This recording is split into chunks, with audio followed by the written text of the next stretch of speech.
Bom, boa tarde, pessoal. Estou gravando aqui novamente em vídeo porque não estou podendo ir na faculdade, porque eu estou fazendo um mestrado aí em Campo Grande e algumas aulas aí eu vou ter que dar para vocês por esse meio. Se tiver algum problema ou se vocês não entenderem alguma coisa, quiserem conversar comigo, basta vocês entrarem em contato aí no e-mail e também conversar com a Ana, que a Ana é o meu contato aí, a gente resolve as eventuais dúvidas que vocês têm, tá bom? Bom, a gente, então, na última aula, tocou em alguns pontos que eram necessários para ver a sucessão legítima com vocês. Conversei, o último vídeo teve a ver com parentesco, regimes de bens de casamento e algumas situações específicas envolvendo pactos antinupciais, mudanças de regime, porque estas questões elas vão ser necessárias que vocês tenham um conhecimento para que a gente possa agora começar a falar com vocês sobre sucessão legítima. Depois desse material da sucessão legítima, a gente vai falar em sucessão testamentária, e aí a gente praticamente acaba já com o direito material, ficam só algumas questões processuais que depois eu vou abordar com vocês. A regra, então, é que se aquela pessoa que faleceu tinha uma declaração de última vontade com relação ao patrimônio, isso deve ser feito pelo testamento. Se a pessoa não faleceu, se a pessoa faleceu sem deixar um testamento, aí nós vamos aplicar essas regras aqui da sucessão legítima. Então, a sucessão legítima diz respeito àquela disciplina da herança, quem são os herdeiros e como vai ser partilhado o patrimônio, que decorre da lei, previsão legal. Se a pessoa que faleceu quisesse ter feito uma divisão de patrimônio diferente do que prevê a lei, teria que fazer por testamento. Mas isso, e aí o primeiro slide, isso não quer dizer que mesmo com a presença de um testamento, que ainda assim nós não tenhamos que aplicar algumas situações de sucessão legítima. E aí, boto aí para vocês 3 situações. Primeira, em que há uma disposição testamentária somente com relação a uma parcela do patrimônio, por exemplo, eu quero deixar por testamento somente, por exemplo, um imóvel que eu tenho, e o restante vai ser dividido na forma como a gente vai estudar agora. Um segundo, quando existe a caducidade dessa disposição testamentária. E o exemplo clássico qual é? Quando eu faço um testamento e indico alguma pessoa como a beneficiária do testamento, e essa pessoa vem a falecer primeiro do que o testador. Logo, nessa hipótese, existe a caducidade do testamento, conforme está previsto aí no 1788. E uma terceira possibilidade é a nulidade deste testamento, em que, por exemplo, não se destina o imóvel, ou os imóveis, ou o patrimônio, nas hipóteses de cabimento, para uma pessoa específica, ou se destina para um animal, que são hipóteses que podem levar à nulidade desse testamento. Em todas essas hipóteses aqui, eu vou, então, aplicar a regra que está prevista no ordenamento. E os herdeiros, eles são chamados à sucessão mediante uma ordem que a gente chama de ordem de vocação hereditária, que está prevista lá no artigo 1829 do Código Civil, assim como são dispostos por determinação legal em uma escala de preferência para o chamamento ou para a partilha. Então, a letra da lei vai dizer quem são as pessoas que vão ser beneficiadas com aquele patrimônio e de que forma elas serão beneficiadas também, tá? E aí, a gente também, eu preciso conversar com vocês sobre os modos de suceder, ou seja, aquelas pessoas que são as beneficiárias, elas podem receber por direito próprio, por representação, e tem uma parte da doutrina que ainda fala de possibilidade de transmissão. Vamos ver um pouquinho de cada um desses. Por direito próprio, é aquele que os parentes mais próximos são chamados a suceder, todos em igualdade de condições por se encontrarem no mesmo grau. Exemplo, meu pai faleceu e eu tenho 2 e 3 irmãos. Nós todos vamos ser chamados a suceder, porque estamos no mesmo grau na qualidade de descendentes. Então, eu estou, nessa hipótese, herdando por direito próprio. Eu consigo falar em representação quando são chamados os parentes do herdeiro falecido em todos os direitos que ele receberia em razão de ser pré-morto, ou quando foi considerado indigno ou deserdado. Então, naquelas hipóteses de indignação ou de deserdação que a gente estudou, aquele que foi excluído não prejudica que os herdeiros dele, por representação, possam ser chamados a receber o patrimônio. E tem uma terceira categoria que fala em transmissão, que é quando o herdeiro falece sem antes declarar se aceita a herança, sendo que aí tal direito transfere-se aos herdeiros do falecido. Vai ter doutrina que vai tratar esta transmissão como representação, e tem doutrina que diz que isto é diferente, que a representação é na qualidade de pré-morto, indigno ou deserdado, e que a transmissão seria quando o de cujos faleceu e o herdeiro também faleceu, mas ele faleceu antes de dizer se aceitaria ou não a herança. Eu gosto de trabalhar com o direito próprio e a representação, não gosto de trabalhar com a transmissão. Fica aí a ressalva para vocês que saibam da existência disso, tá? E com relação aos modos de partilhar uma herança, está lá no artigo 1835 do Código Civil. Eu falo em cabeça, estirpe ou linha. Diz o 1835, na linha descendente, os filhos sucedem por cabeça, e os outros descendentes por cabeça ou por estirpe, conforme se achem ou não no mesmo grau. Então, a herança pode ser partilhada primeiro por cabeça, quando ela é dividida em partes iguais. Nesses casos, a divisão é realizada pelo número de sucessores sem intermediário. E aí coloco um exemplo para vocês. Um patrimônio de 300 mil reais, a pessoa faleceu e deixou 3 filhos. Cada um desses filhos vai herdar por cabeça o valor de 100 mil reais. Essa, então, é o modo de partilhar por cabeça. Falo também na divisão da herança, ela é possível por estirpe. E aí ela é realizada por grupos sucessórios, sendo aplicável na sucessão por direito de representação ou de transmissão. Lembrando que, para mim, aqui a gente aplica só representação, porque eu considero que representação e transmissão são a mesma coisa.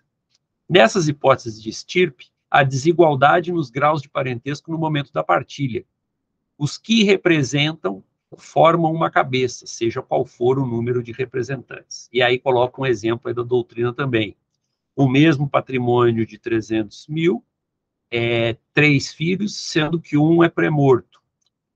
Os filhos desse pré-morto, eles vão, por estirpe, receber o patrimônio, formam uma cabeça, esses dois, o A1 e o A2. Logo, os filhos vão receber cada um 100 mil, e os netos, filhos do pré-morto, o A1 e o A2, como eles recebem por uma cabeça, o valor seria 100 mil para esse herdeiro que foi pré-morto. No caso, como eles são 2, eles dividem este valor e cada um vai ficar com 50 mil. Lembrar que na linha descendente não existe limites para este direito de representação, e que este direito de representação, se o herdeiro for pré-morto ou for excluído da sucessão, nos casos de indignidade ou de deserdação. Todavia, é importante isso, não cabe representação se ele se auto-excluir mediante renúncia. Lembrar que os herdeiros podem renunciar, a gente estudou isso, podem renunciar ao valor, ao patrimônio que fariam jus na herança, e nessa hipótese em que ele renunciar, aí os herdeiros não vão receber os valores por representação. Se ele estivesse numa determinada linha, é como se ele não existisse, o patrimônio ficaria, por exemplo, para os irmãos deste que renunciou, nada receberiam os seus herdeiros, tá bom? E em relação aos ascendentes, conforme a gente já viu também, não existe o direito de representação. Eu só falo em representação ou transmissão na linha descendente. Na linha ascendente, eu não falo em representação.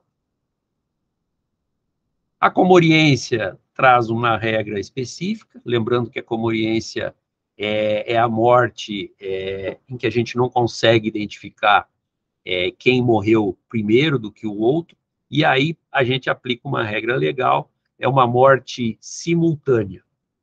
Aqui vai nos interessar para as sucessões a morte simultânea, por exemplo, de um ascendente com um descendente.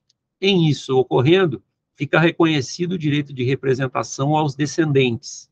E também no caso de sucessão na linha colateral, lembrando a linha colateral é aquela linha em que eu chego até o meu colateral, indo até um tronco comum, e aí descendo nesse tronco comum. Exemplo de um colateral, o meu irmão. Eu vou até o meu pai, e do meu pai eu desço até o meu irmão, e por isso é uma linha colateral.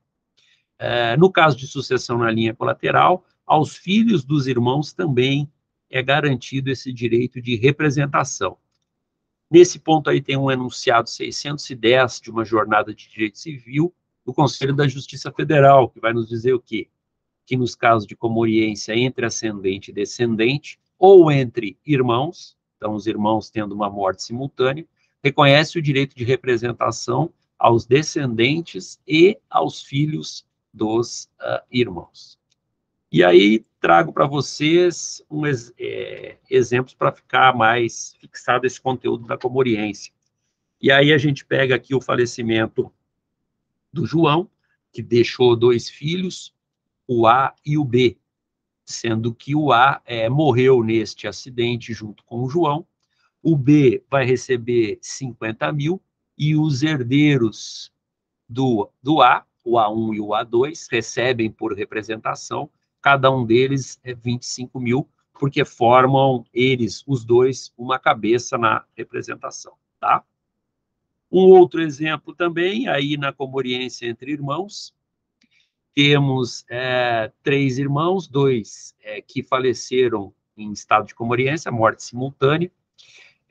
No caso, um irmão vai receber 250 mil, um dos que faleceu tem 2 filhos, o B1 e o B2, cada um deles vai receber 125 mil, e o herdeiro A, como não tinha filhos, não deixa nenhum patrimônio para ninguém. Então, nesse caso de comoriência, seria dividido entre um irmão e os filhos de um irmão dos 2 que sofreram a morte simultânea em razão da comoriência.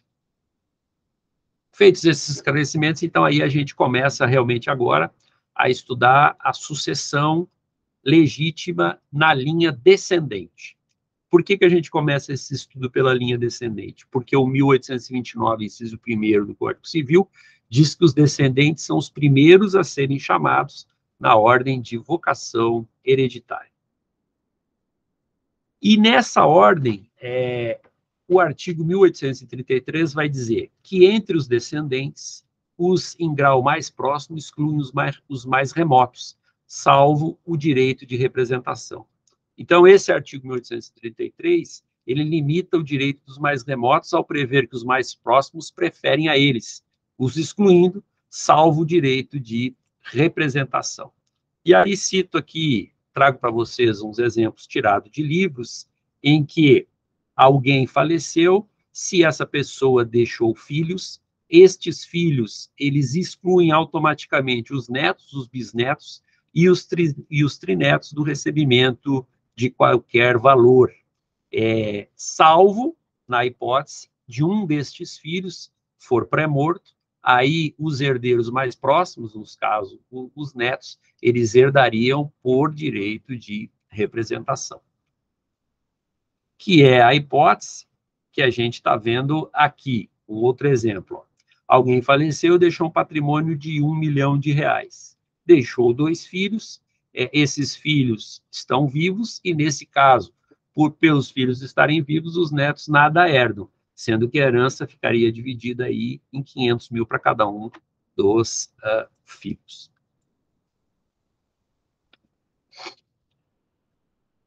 Temos ainda aí o comando do 1835, que vai nos dizer que na linha descendente, os filhos sucedem por cabeça, e os outros descendentes por cabeça ou por estirpe, conforme se achem ou não no mesmo grau. Então, esse comando do 1835, ele vai dizer para nós exatamente aquilo que a gente estudou ali no início. Trata do recebimento da herança, que pode ser por cabeça ou por estirpe. E no caso de estirpe, aqueles que estão recebendo, eles herdam a proporção que aquele ao qual representam herdaria. E esse direito de representação, mais uma vez para fixar para vocês, ele somente se dá na linha descendente. Pode ocorrer também na linha colateral, em casos em que entre irmãos e sobrinhos, que são os irmãos são colaterais de segundo grau e os sobrinhos de terceiro grau. E aí trago aqui também exemplos com relação a isso. O primeiro aqui, um patrimônio de R$ 1 milhão, sendo que tem um filho vivo e um filho pré-morto. O filho vivo, os netos não vão herdar nada, e o filho pré-morto, os netos B1 e B2 vão herdar por representação. A divisão do patrimônio ocorre por cabeça, 500 mil para o filho vivo, e os outros 500 mil que seriam para o filho pré-morto são divididos entre os herdeiros vivos, por representação, no valor de 250 mil para cada um deles. Aqui um outro exemplo de uma também divisão nesse sentido, em que existe o quê? O patrimônio de R$ 1 milhão, os dois filhos são pré-mortos, e aí os netos é que vão suceder. Como os netos estão sucedendo aqui não por estirpe, mas aqui por cabeça, o patrimônio de R$ 1 milhão é dividido em 4 partes iguais de 250 mil. Então, percebam que dá diferença receber por cabeça e receber por estirpe. Aqui, como eles estão recebendo por cabeça, por quê? Porque a linha descendente mais próxima, os dois são pré-mortos, então passa para a linha subsequente, que são os netos. E aí, como são 4, cada um deles recebe por cabeça o valor de 250, para chegar ao valor final de R$ 1 milhão. E aí, o 1829.1 vai nos tratar também que, se existem descendentes, em algumas hipóteses, esses descendentes eles vão receber em concorrência com o cônjuge sobrevivente ou com o companheiro sobrevivente, que isso eu vou tratar daqui a pouquinho com vocês. Mas qual é o fundamento para esse cônjuge, em algumas situações, ele concorrer com os descendentes?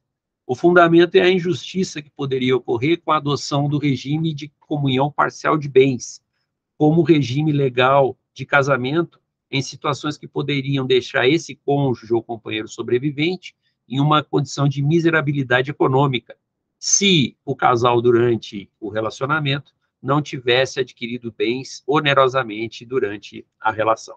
Então, o fundamento é uma eventual injustiça que, a depender do tipo de casamento, do regime de bens de casamento, este cônjuge sobrevivente ou esse companheiro não teria condição econômica de se manter, tá? E aí vai interessar para a gente, nessa concorrência entre os descendentes e o cônjuge ou companheiro sobrevivente, 3 questões. Em quais regimes de bem vai haver essa concorrência do cônjuge? E sobre qual patrimônio vai se dar essa concorrência? E, por fim, como ocorre essa concorrência? Com relação ao primeiro ponto, quais são as hipóteses de regimes de bens que o cônjuge concorre com os descendentes, trouxe aí uma tabelinha para ficar mais fácil para vocês. Por que existe o direito de concorrência? Existe o direito de concorrência naqueles regimes em que o cônjuge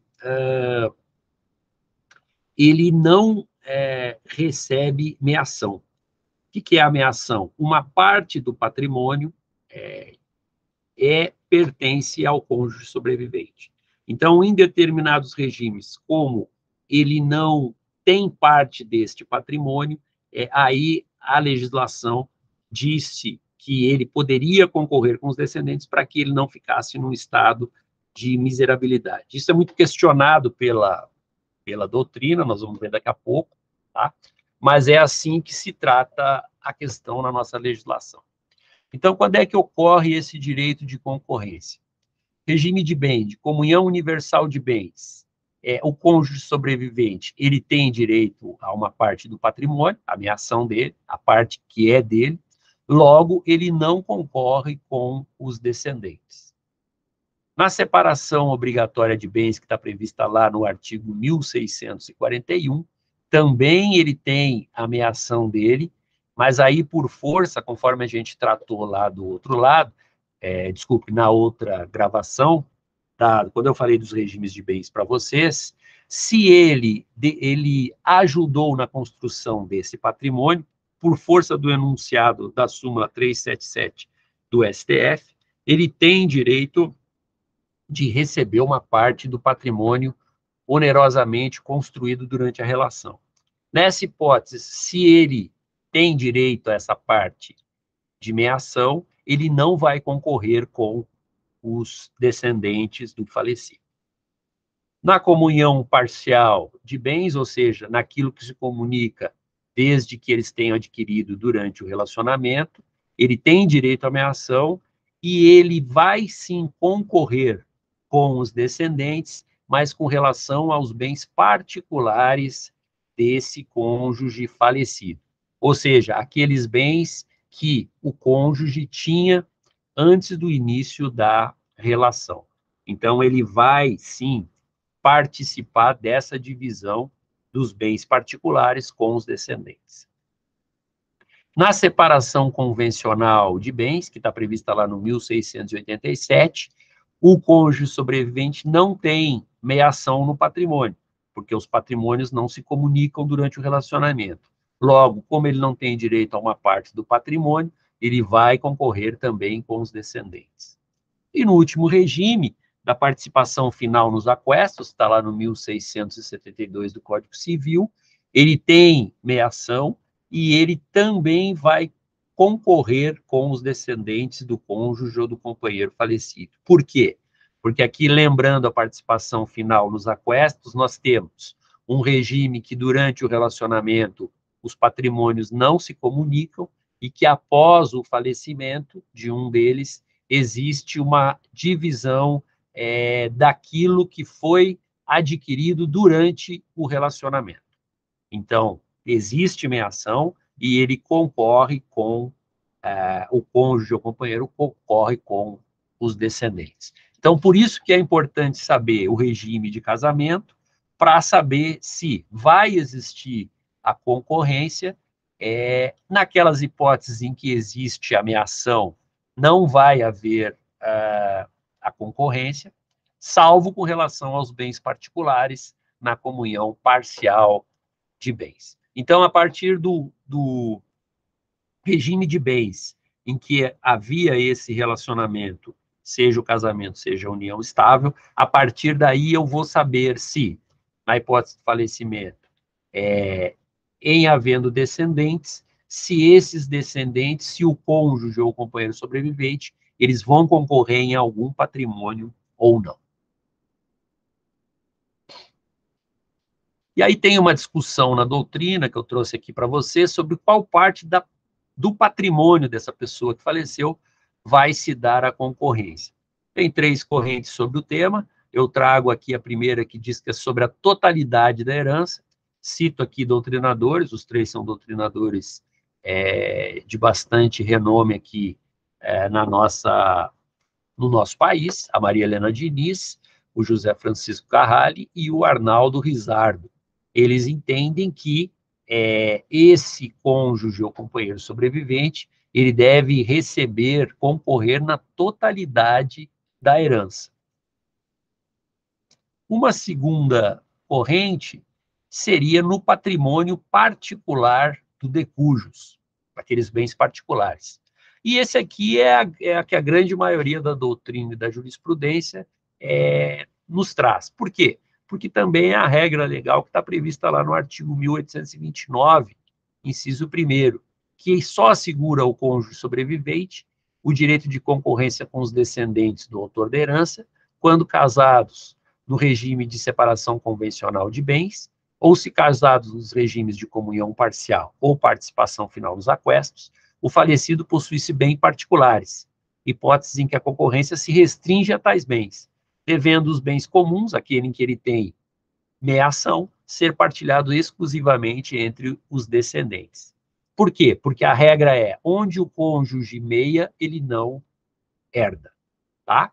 Então, para a maioria da doutrina, ainda que exista doutrina naquele primeiro sentido e doutrina num outro que nós vamos ver agora, a maioria entende que é, conforme está dizendo o 1829, inciso 1º, no patrimônio particular do decujus. Por quê? Porque onde o cônjuge meia, ele não herda. Vai haver uma crítica, antes de nós passarmos à terceira posição, vai haver uma crítica a essa forma como o Código Civil disciplina esse direito de concorrência do cônjuge ou do companheiro sobrevivente com os descendentes. Por quê? Porque a doutrina vai dizer que isso viola o princípio da autonomia da vontade dos cônjuges, que ao casarem escolhem um regime de bens, ou que a lei lhes impõe, que deve durar durante todo o casamento até o seu fim. O fim do casamento ocorre pelo divórcio, pela morte, pela nulidade ou anulibilidade, que gera efeitos de comunicação ou não de patrimônio. Assim, a escolha pelo regime de comunhão parcial de bens é para que o cônjuge não tenha direito ao fim do casamento, por qualquer das suas formas de extinção, aos bens particulares do outro. Então, a doutrina vai questionar muito isso, por quê? Porque se os cônjuges quisessem que houvesse um direito de herdar entre eles, eles adotariam um dos regimes possíveis de haver essa concorrência, tá? E aí, uma terceira corrente vai dizer que a concorrência deveria ser no patrimônio comum do decujus, defendida pela Maria Berenice Dias, e que, inclusive, tem alguns julgados lá do STJ que aplicam esse entendimento. Contudo, ele é um entendimento minoritário, tá? E aí a gente passa para o terceiro ponto. Então, a gente já viu em quais hipóteses existe esse direito de concorrência entre os descendentes e o cônjuge ou companheiro sobrevivente. Se isto se dá no patrimônio, a maioria da doutrina vai dizer que isso se dá no patrimônio particular daquele que faleceu, naquelas hipóteses em que existe, então, o direito de concorrência do cônjuge ou companheiro com os herdeiros, isso vai se dar no patrimônio particular daquele que faleceu, e aí a gente vai ver agora como isso vai ser aplicado. E essa regra está lá no artigo 1832, que vai dizer assim, que em concorrência com os descendentes, caberá ao cônjuge quinhão igual ao que dos que sucederem por cabeça, não podendo a sua cota ser inferior à quarta parte da herança, se for ascendente dos herdeiros com que concorrer. Então, a diferença aqui é se existe a concorrência do cônjuge ou companheiro com herdeiros com filhos bilaterais ou filhos unilaterais.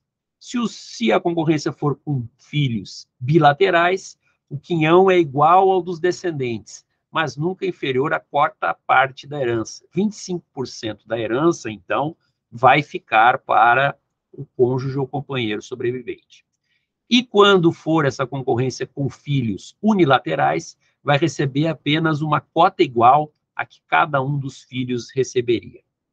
Isso aqui dá problema quando existem mais de 3 filhos. Por quê? Imagina 4 filhos e mais a concorrência de um cônjuge ou um companheiro sobrevivente. Nessa hipótese, o cônjuge vai ter garantido, quando os filhos forem bilaterais, 25% daquela herança vai ficar para o cônjuge. E aí o restante vai ser dividido em partes iguais entre os outros herdeiros descendentes, tá?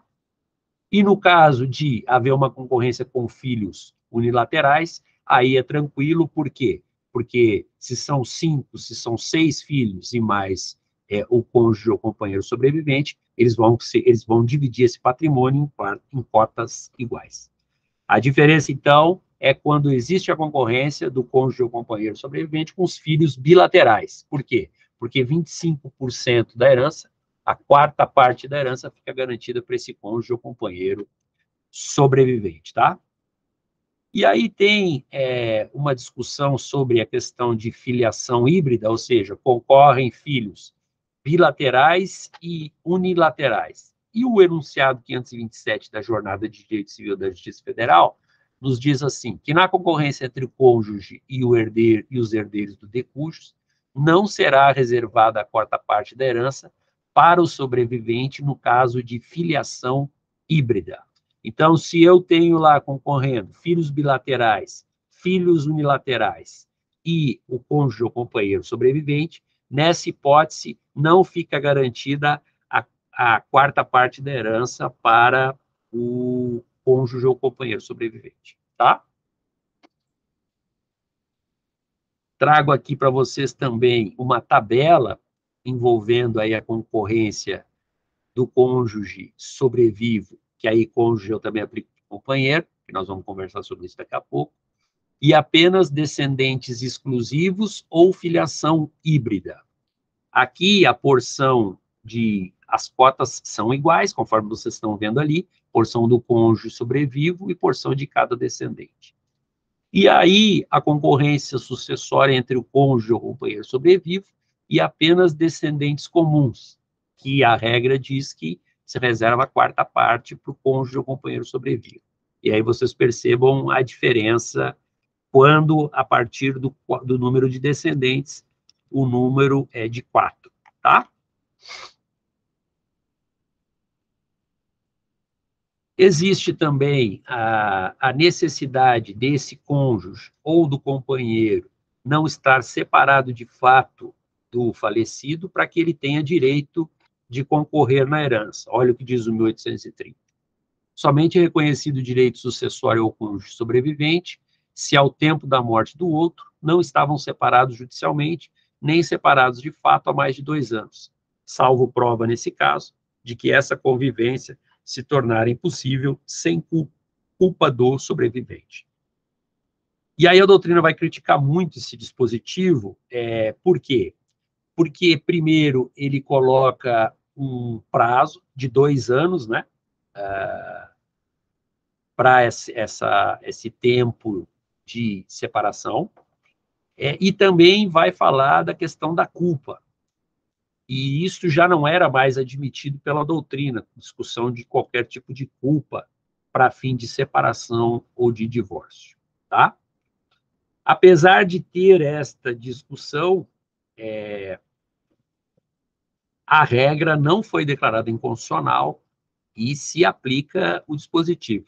Vão ter julgados que vão dizer que não é necessária a questão dos 2 anos, mas isso para uma situação específica, por exemplo, o inventário está correndo e vamos supor que o cônjuge ele queira concorrer, procura um advogado, defensoria, e entra dizendo, olha, eu tenho direito.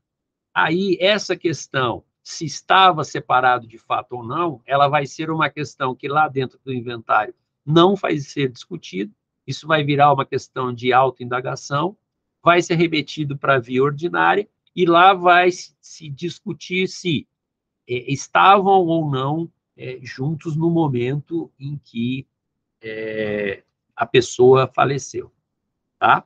E essa decisão depois de transitada em julgado, ela vai ter um reflexo aí na divisão do patrimônio. O importante para mim é que vocês saibam que existe a regra legal, que não foi declarada inconstitucional, mas que a doutrina vem dizer que isso é um retrocesso legislativo. Por quê? Porque não se discute culpa mais na legislação, antes desta regra. A jurisprudência já estava dizendo que não era necessária ou que não importava mais quem era o culpado pelo relacionamento, pelo fim do relacionamento, desculpe.